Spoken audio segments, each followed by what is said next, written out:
বৈশাখ মাসের শুরুতে বৃষ্টির পানি পেয়ে আমার বেলকনির পড়ে থাকা রুক্ষ গাছগুলো কি সুন্দর সতেজ হয়ে উঠেছে। মানুষের জীবনও ঠিক তেমন, হাজার প্রতিকূলতার মধ্যে ধৈর্য ধরে টিকে থাকতে পারলেই পরবর্তী দিনগুলো সতেজ হয়ে ওঠে। আসসালামু আলাইকুম এভরিওয়ান, সবাই কেমন আছেন? আশা করছি সবাই ভালো আছেন। জীবনে সুখ দুঃখ হাসি কান্না এগুলো থাকবেই, কিন্তু এই খারাপ পরিস্থিতিতে কিছু সাপোর্ট প্রয়োজন। টাকার সাপোর্টই যে সবসময় মানুষকে সাপোর্ট দিতে পারে এরকম না, মানসিক সাপোর্টটা খুব বেশি দরকার। যাই হোক, পহেলা বৈশাখ কখনো ঘটা করে পালন করা হয় না বা উদযাপনও করি না। তারপরেও কেন যেন এবার বৈশাখে সকাল থেকে খুব বেশি মন খারাপ ছিল। মন খারাপ বললে ভুল হবে, আসলে কেন যেন বিভিন্ন কথা মাথায় আসছিল, বিভিন্ন টেনশন আসছিল, সব কিছু মিলাইয়ে খুব বেশি আপসেট ছিলাম। কিন্তু আম্মু আছে, মারা তো জানেনই সবসময় চেষ্টা করে কিভাবে ভালো থাকা যায়।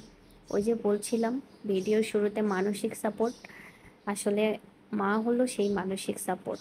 যেহেতু আমি এখন হাঁটতে চলতে পারি না, সারাক্ষণ বিছানায় শুয়ে থাকি, সেজন্য আমার কিভাবে একটু ভালো থাকতে পারবো বা আমার মন ভালো হবে, সেটার জন্য আপ্রাণ চেষ্টা করে আমার মা এবং আমার হাজবেন্ড।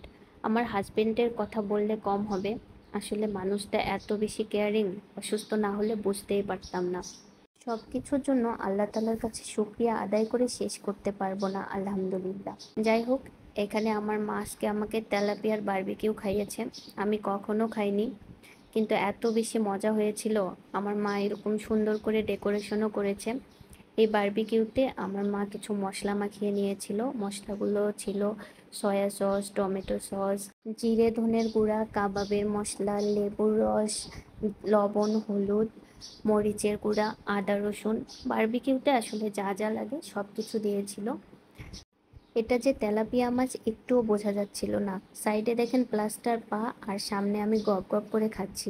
কাঁচামরিচ, লেবু আর কাঁচা পেঁয়াজ দিয়ে খেতে উফ, কি যে মজা লাগতেছে। সত্যি মায়ের হাতে এক অসাধারণ জাদু থাকে। অমৃত লেগেছে, এক নিমিষেই সবগুলো চেটেপুটে খেয়ে ফেলেছি।